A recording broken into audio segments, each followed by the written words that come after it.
Mungkin boleh dijelaskan apa itu stem cell, Pak? Ya, jadi stem cell itu bahasa Indonesianya sel punca. Punca itu artinya memancar atau berasal dari sesuatu. Oh, jadi istilahnya dia yang memperbaiki lah, Iya. yang sel-sel yang sudah tidak terpakai gitu ya, Pak? Kapanpun dibutuhkan, sel punca bisa mensuplai sel-sel baru di tubuh kita. Luar biasa banget ya, Pak ya. Berarti ini bukan cuman yang kayak pengobatan dalam aja, tapi juga untuk kecantikan pengobatan luar itu. Justru sekarang yang untuk kecantikan dan rejuvenasi itu yang lagi tren lagi banget trending ya. Ya karena siapa yang nggak mau awet muda ya, Pak ya. Ya.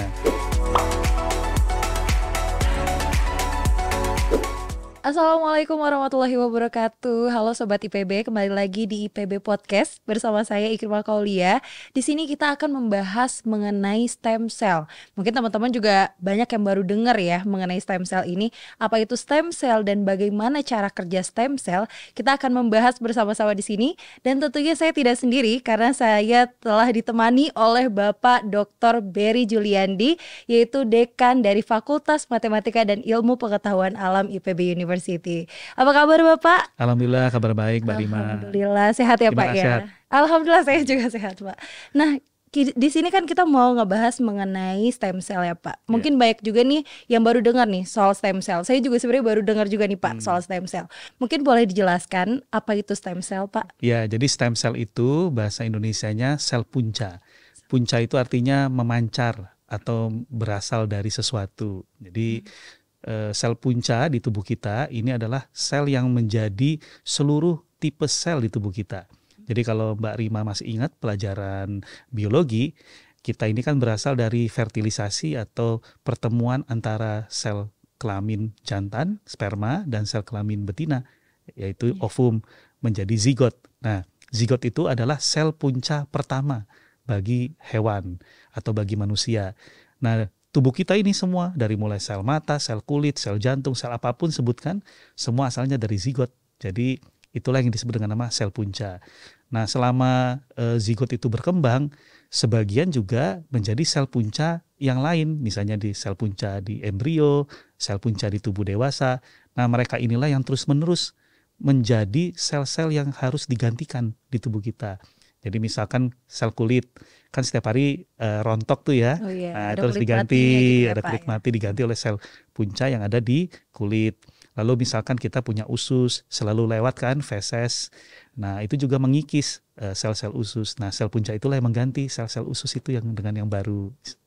Oh jadi istilahnya dia yang memperbaiki lah, yang sel-sel yang sudah tidak terpakai gitu ya Pak. Kapanpun dibutuhkan, sel punca bisa mensuplai sel-sel baru di tubuh kita. Oh gitu, oke. Mungkin bisa dijelaskan lebih lanjut nih Pak mengenai cara kerja dari stem cell itu sendiri seperti apa ya Pak? Ya, jadi sel punca itu atau stem cell itu ada di tubuh kita di tempat-tempat yang memang memerlukan ya sel-sel baru.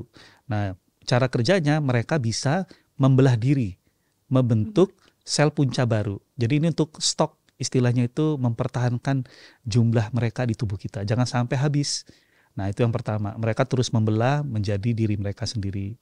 Lalu yang kedua, ketika dibutuhkan, maka sebagian dari sel punca yang ada dari stok tadi itu menjadi sel yang dibutuhkan. Misalnya kalau di kulit dia menjadi sel kulit, kalau yang di usus menjadi sel usus, yang di otak menjadi sel dari otak kita. Nah, sebagian memori kita itu memang dibuat dan diatur oleh sel punca yang berubah menjadi sel saraf misalnya.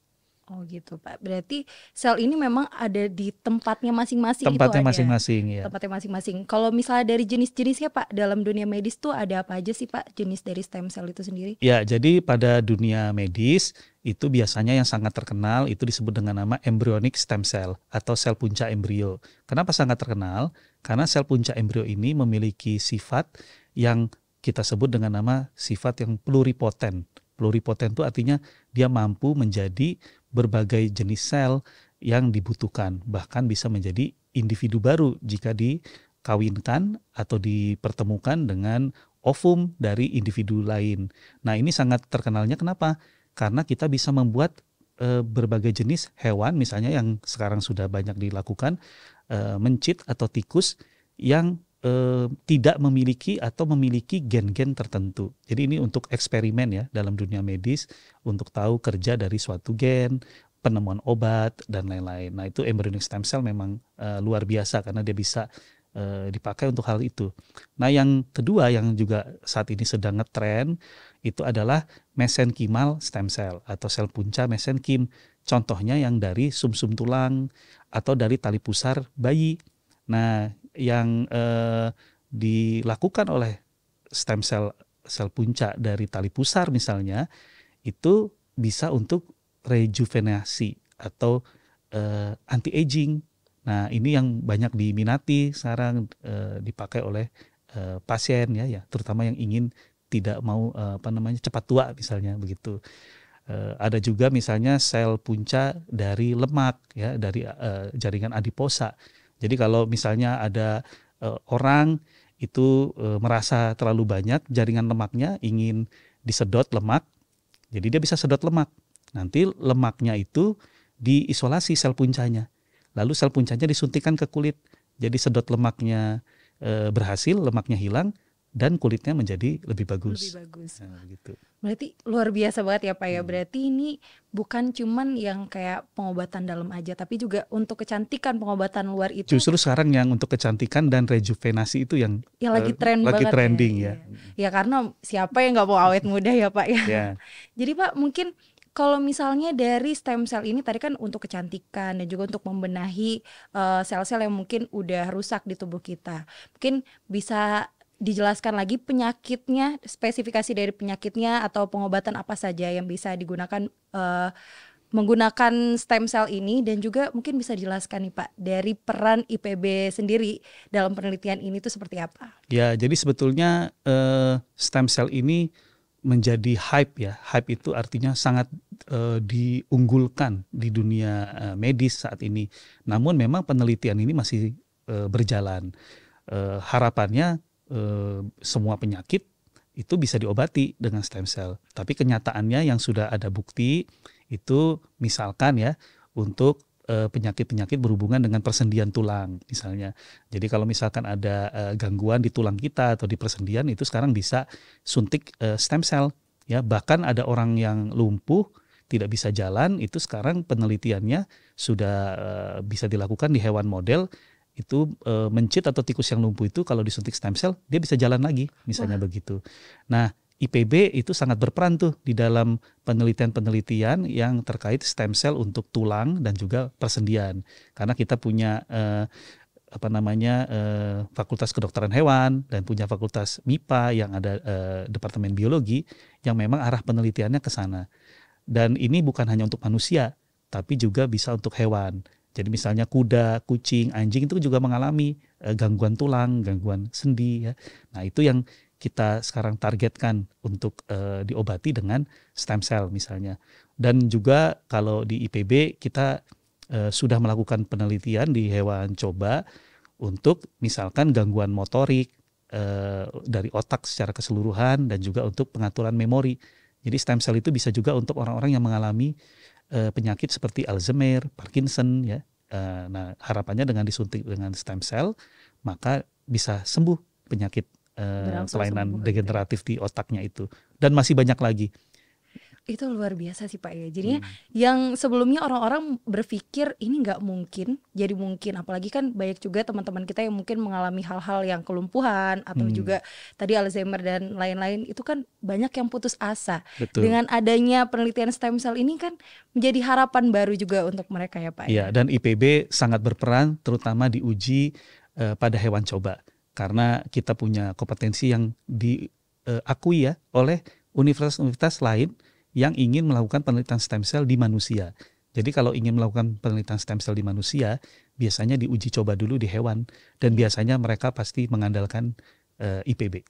Luar biasa, memang IPB ini tidak berhenti-hentinya untuk memberikan inovasi-inovasi baru dan juga tentunya ini bermanfaat juga ya. Dan jangan lupa karena sekarang kita punya fakultas kedokteran, maka tinggal kita nantikan saja uji coba stem cell pada manusia di IPB. Luar biasa, itu juga mungkin harapan kita semua ya teman-teman IPB. Pasti ini akan menjadi harapan baru dan juga ini bakal menjadi inovasi yang luar biasa, tidak hanya di Indonesia, mungkin di dunia juga ya Pak ya. Iya, betul sekali. Nah ini Pak, stem cell ini kan kita masuk ke tubuh kita, Mm-mm. pasti kan ada nih efek sampingnya. Kira-kira kalau misalnya dari stem cell itu efek sampingnya kepada tubuh manusia ataupun dari hewan itu seperti apa Pak? Nah, ini tergantung dari jenis atau sumber dari stem cell-nya. Kalau stem cell itu berasal dari tubuh kita sendiri, seperti tadi saya contoh yang sederhana, dari sedot lemak, lalu diambil stem cell dari jaringan lemak itu, dimasukkan tubuh kita, bisa dibilang tidak ada kekhawatiran. Karena memang itu adalah sel tubuh kita sendiri. Nah, yang menjadi kekhawatiran itu adalah kalau stem cell-nya berasal dari orang lain, atau bahkan dari hewan, misalnya begitu. Nah, misalnya kalau yang dari orang lain itu stem cell dari tali pusar. Kan kalau ada ibu melahirkan, itu tali pusarnya kan kebanyakan dibuang. Nah, itu bisa diisolasi stem cell-nya. Nah, stem cell dari tali pusar itu untungnya kalau disuntikkan ke orang lain tidak menimbulkan penolakan. Jadi kalau masih ingat pelajaran biologi itu ada namanya imunitas. Kita pasti nolak tuh kalau ditransfer ginjal dari orang lain, ditransfer apa gitu ya. Nah, untungnya kalau stem cell dari tali pusar itu dia sangat rendah sekali penolakan dari tubuh manusia manapun. Namun yang perlu diwaspadai adalah memang saat ini masih kita teliti apakah sel punca yang disuntikan itu tidak membentuk tumor misalnya atau tidak membentuk kanker. Selama ini tidak ada bukti dia menjadi tumor dan kanker. Jadi bisa dibilang aman lah. Nah, yang masih dalam penelitian yang sangat ketat itu adalah penggunaan sel punca dari hewan untuk manusia. Nah, itu yang sekarang kita masih teliti. Tapi kebanyakan concern utama kalau nyuntik stem cell ke tubuh kita itu adalah terbentuknya tumor atau cancer di tubuh kita. Karena sel punca itu aktif membelah dan dia bisa menjadi tadi tumor atau kanker. Jadi kalau untuk sekarang belum terlihat secara jelas ya Pak ya, maksudnya dari efek samping itu sendiri. Jadi masih dalam penelitian ya? Masih dalam penelitian, tapi kalau dari tubuh kita atau dari tali pusar bisa hampir dipastikan saat ini bukti-buktinya semua aman. Semuanya berhasil ya Pak? Berhasil dan aman. Ya, lagi pula juga banyak juga sel-sel di tubuh kita yang bisa dimanfaatkan untuk saling membantu sel lainnya dalam tubuh ya Pak ya. Jadi untuk sekarang mungkin masih percobaan dari hewan ke manusia. Tapi kalau misalnya dari tubuh kita sendiri sudah aman. Ya, jadi kan kalau yang dari tadi kita bahas, kita itu menggunakan stem cell yang ada di luar atau yang ada di tubuh kita dikeluarkan lalu dibalikan lagi ke tubuh kita. Sebetulnya seperti tadi disampaikan Mbak Rima, di tubuh kita itu banyak sekali sel punca atau stem cell yang sudah ada. Nah, itu biasanya bisa diaktifkan. Misalnya sel punca yang ada di otak kita, di bagian namanya hipokampus. Itu dia setiap hari membelah, tapi berbeda-beda setiap orang. Orang yang tidak banyak bekerja atau tidak banyak bergerak, sel puncanya juga tidur, tidak bergerak gitu. Jadi memorinya rendah. Nah, bagaimana mengaktifkan supaya memorinya tinggi? Ya gampang, tinggal exercise, misalnya lari, jalan kaki, olahraga gitu ya. Nah, itu membantu stem cell menjadi bangkit di otak kita dan dia membelah dan membentuk sel saraf baru. Akibatnya orangnya menjadi lebih tinggi memorinya begitu. Oh, jadi memang kita juga harus menjaga kesehatan tubuh kita juga ya, agar stem cell yang nantinya mungkin bermanfaat bagi kita dan juga bermanfaat bagi orang lain nantinya ya Betul, Pak ya. Ya. Nah, mungkin kalau bisa dijelaskan nih Pak, kalau untuk sekarang penelitian kan sudah berapa lama Pak penelitiannya untuk stem cell ini? Kalau stem cell di IPB itu sudah dimulai sejak tahun 2014. Jadi udah hampir 10 tahun ya. Dan mudah-mudahan tahun ini dan tahun depan lab kultur stem cell di IPB itu akan terbangun dan bisa mulai penelitian lebih canggih lagi, terutama setelah ada fakultas kedokteran. Iya, jadi banyak lagi yang membantu ya Pak ya. Nah, kalau misalnya sekarang perkembangan itu udah sampai mana sih Pak di dunia medis atau di Indonesia ini? Ya, kalau di Indonesia sekarang beberapa universitas yang memiliki fakultas kedokteran dan rumah sakit itu sudah memberi layanan untuk terapi stem cell. Nah, jadi kalau saran saya kepada para pemirsa, datangi klinik atau rumah sakit yang berafiliasi dengan universitas yang memiliki fakultas kedokteran dan sudah menyediakan terapi stem cell. Jangan ke klinik-klinik atau rumah sakit yang kita nggak tahu afiliasinya. Ya, jadi beberapa yang swasta itu juga memiliki afiliasi yang jelas, itu nggak apa-apa.